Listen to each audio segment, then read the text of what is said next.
Hello, everybody. Happy Tuesday. And yeah, welcome back to class. I know I said that yesterday, but hey, we're in it now. So yesterday's article was, or assignment was about why learning about why the Civil War still matters and why there's still an ongoing debate. The issue in Charlottesville, Virginia, actually boiled over into somebody losing their life. And we were still fighting over the Civil War now in terms of its origins. So yesterday I brought up the idea of like, okay, why do people think the Civil War was fought? Well, I'm going to be somebody who says it was a lot of it was fought over slavery, but the other side, people that say it's all about states' rights and the southern states seceded from the United States because the federal government began to tread on the individual rights of states to govern. So it to understand the issue of states' rights, you really have to go to what that actually means. And just as a quick review from me, our country is made up of a variety of governments. You have the federal government that has a clear leader, our president, and it has a Congress that makes laws. Awesome. Our representatives, like for Wabash, Indiana, Representative Jackie Walorski in the House of Representatives. And in the Senate, we have two senators from the state of Indiana. We have Todd Young and we have Mike Braun.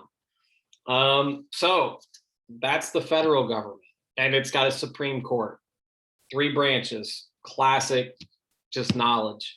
But then Indiana and all of the other states as well have their own government. Indiana's leader of the executive branch, our governor, is Eric Holcomb. And the Indiana legislature, the Congress, Indiana has a a representative. Well, every little community in, well, congressional district, I should say. Like if I said a community like Indianapolis has one rep, that's wrong. Indianapolis is big enough that it has multiple. But we have Craig Snow representing this part of Indiana, and we have Senator Andy Zay that represents our representatives in the Indiana government. So people that are saying that states' rights were an issue, you're right, they were. And what I want you to do today is take a look at this article here. And I will share this and read this to you because it helps you to understand some of the arguments that people that said, well, the Civil War was fought over states' rights, what that actually means.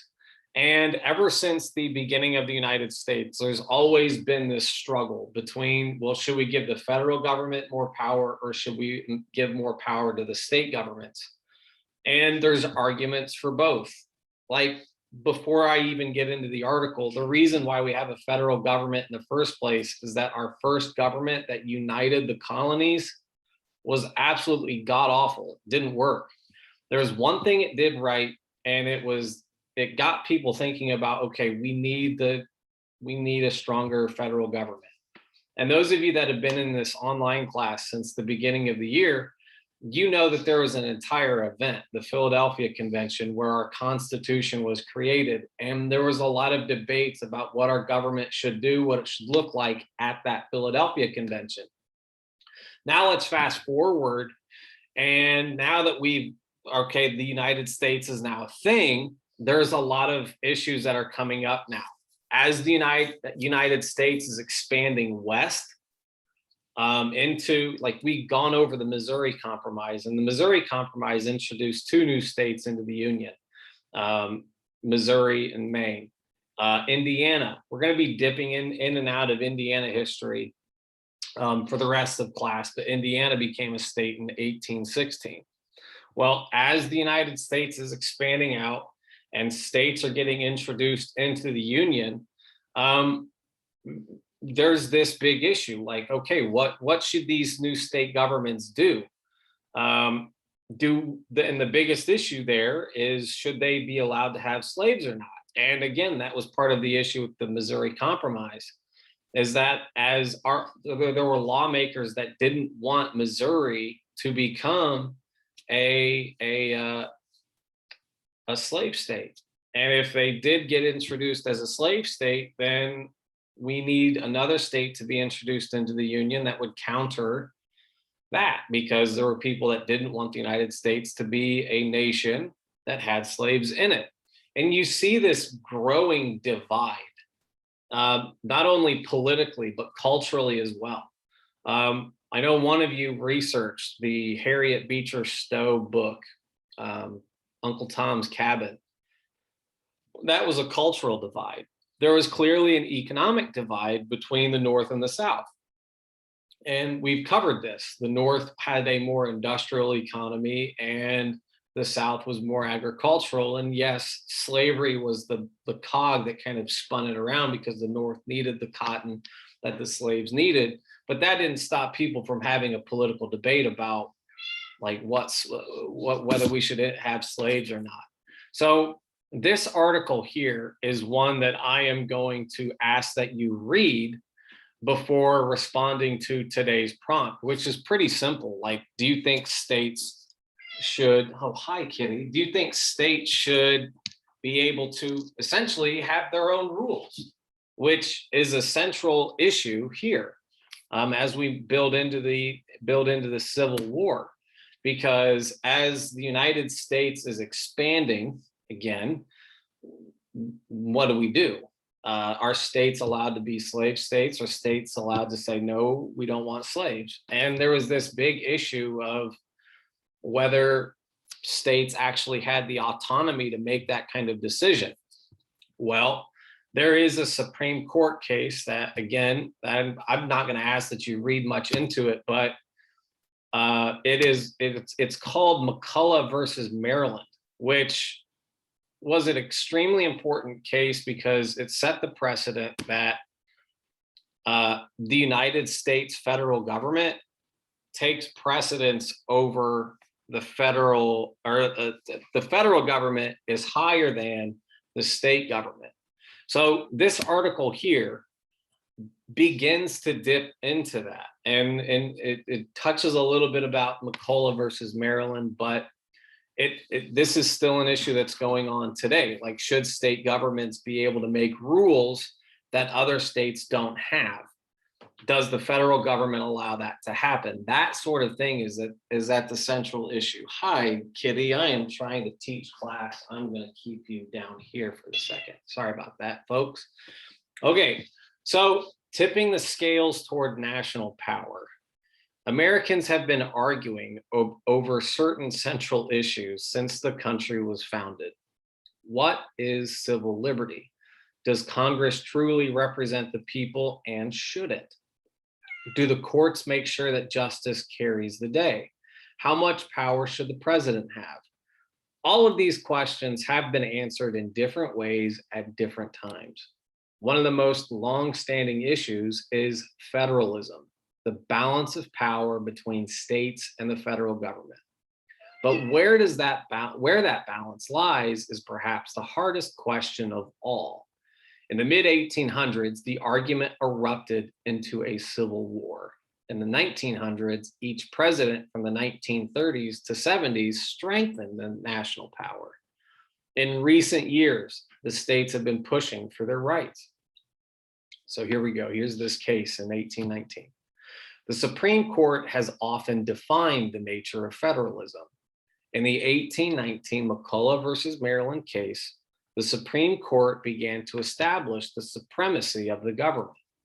The case centered on the state of Maryland's decision to tax the Baltimore branch of the Second Bank of the United States. The bank, which had been established by the federal government, refused to pay. Maryland sued. So the state of Maryland is literally suing the federal government in this case, claiming that the bank should not even exist because the Constitution did not include the creation of banks as a federal power. Two questions were at the heart of the case. A, Was the bank constitutional? And if it was, could a state tax it? Supreme Court Justice John Marshall ruled that a state government could not tax the bank. He explained that even though the word bank cannot be found in the Constitution, the government had the power to raise taxes, issue money, and borrow money. This implied the power to create a bank. And no, the bank could not be taxed by a state because the power to tax involves the power to destroy.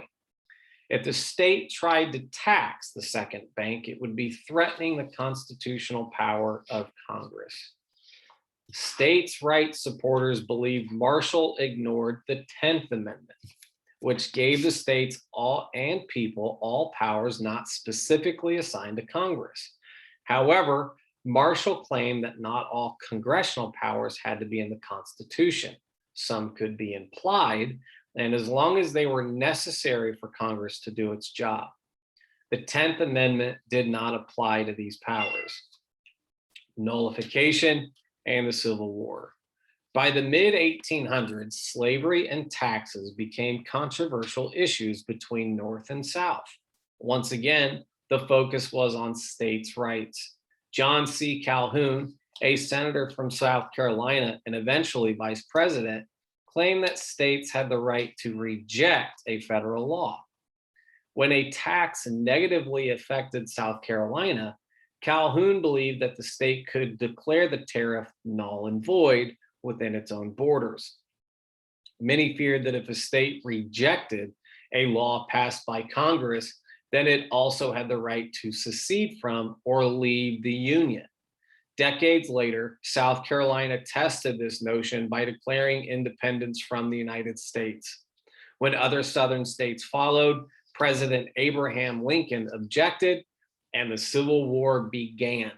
The conflict was also due to the fact that Southern states wanted to decide for themselves whether to keep slavery or not. After a bitter war, the South was defeated in 1865, and the balance of power shifted again to the federal government. States have never again claimed the right to secede. But that doesn't stop states from saying, and openly objecting to things that the federal government is doing. All you have to do is a little bit of Google searching, and there's a lot of modern examples of states that want to secede from the Union. One state in particular, Texas. Texas has their own power grid. If you know anybody from Texas, they take a lot of pride in being from Texas. Believe me, if they're from Texas, they'll let you know about it. But it's this independence that the United States has always had. We have to remember about what our country is founded on. It's the idea that the people within a given area have the right to make laws. That concept is called popular sovereignty. I've asked you a question on it before. You should know what it means. But as the rest, and I'm not going to read the rest of the article because it's just, again, it's just more information about how the federal government prior to the Civil War has really stamped its claim over, okay, we're the people in charge. The president is the most important person in our country. It's not the governor. But there's a lot of people who disagree with that.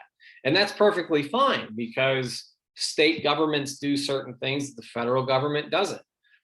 There's a reason why yesterday's article is so interesting because there is a difference in how each state actually teaches you the future of America. Students, like learning about the Civil War in Indiana is going to be different from how you learn about the Civil War in Texas, Montana, Illinois, Michigan, wherever, because education standards are different. Well, what allows that to happen? Well, Indiana and every state constitution, one of the things that they do is they create standards for what teachers actually teach. Why is that?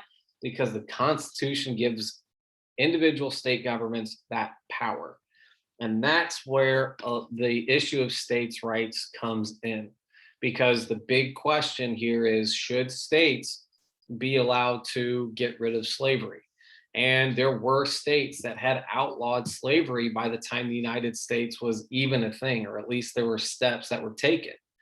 But those states were mostly in the North. States like Massachusetts and New York had already started doing things to get rid of slavery. Southern states like Virginia, South Carolina, they wanted to keep slavery around. So there is still this like big back and forth between who's more important. Like you guys know when you might know who the president is, but you might not know who the governor is. Oh, okay. That's like an example of federal power. But at this time, the issue of states' rights is all about, for me, it's slavery.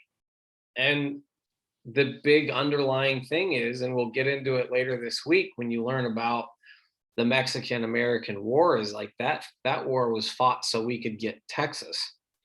We've already learned about the Louisiana Purchase and Thomas Jefferson sending an entire expedition out to explore the West. The United States is expanding. And as the United States is going into new territories, it's this huge question of, well, what does it look like? And I like what this article starts off as saying is like, what is civil liberty? Well, for me, civil liberty is the right to make laws that reflect the people of a given area. But what happens when the laws that people make conflict with what the federal government is saying? And it's an interesting issue. Those of you that have been to other states, you probably know that there are substances that are illegal in Indiana that are completely legal if you're an adult in another state. That is a classic example of states' rights. And by the way, that substance is completely and federally illegal. So what gives the right to states to even allow that to happen? Well, the answer just goes back to how our government is set up. So again, today's question is, after you read the article, please read the article. Should states have the right to create laws that they want to create, even if they conflict with federal laws? It's an interesting question. It's going to be interesting to read your answers because everybody's going to have a different one. With that being said, I'll see you at 9:30 for the Google Meet. Bye-bye.